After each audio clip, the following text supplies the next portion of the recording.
আমার কানে একটু ড্রপ দিয়ে দেওয়া। একটু লাইনে থাকো তো, মুন্ডায় চাইতেছে তোরে আমার জীবনের থেকে ড্রপ করে দিই। তোমাকে রাগ করে কথা বলছো আমার সঙ্গে? তুমি দেখতেই পাচ্ছ না আমি বড় খাওয়ার সাথে কথা বলছি? তুই আর একটা কথা কইছিস তো তোর আজকে আমি জানি মাইরে ফেলবো। খুবই করে ফেলো, ওরা বাঁচতে ইচ্ছে করতেছে না, বাঁচার দরকার নেই আমার। তুই গোল্লায় গেলে আমি খুশি হই। ফালতুর ঘরে ফালতু। বলো কি খবর শোনা? আমি তো তোমার কথা মতো চলে এসেছি। আরেকটু অপেক্ষা করো, ঘুমাইলেই চলে আসতেছি। আহা অস্থির হইও না তো, আমার ব্যাগ ট্যাগ সব গোছানো, চোখটা বন্ধ করলেই চলে আসতেছি। তোমার গহনাগাটি যা আছে সব কিন্তু ওই যে ব্যাগ করে নিয়ে আসবা। শুধু গয়না কাটি না, টাকা পয়সা এত পরিমাণে নিছি 5 বছর আমি আর তুমি বসে খাতে পারবো। কি ঘুমাইছে? এই ঘুমাইছি ঘুমাইছি, আমি আসতেছি। হ্যাঁ আচ্ছা আচ্ছা, আসো আসো আসো। চলে আসো শোনা। চলো চলো চলো, হ্যাঁ আব্বা যদি দেখি ফেলে তাহলে বলে কাটি ফেলে। চলো। আরে, আরে তুমি কি করে দিছো? আমার হাত বাঁধিয়েছো কিসের জন্য?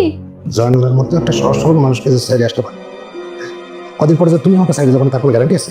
আমার দরকার হচ্ছে গয়না, সেটা আমি পেয়ে গেছি। কি যাবে? এত সহজে টাকা হবে? কি মনে করছে? আব্বা! ও আম্মা! আব্বা!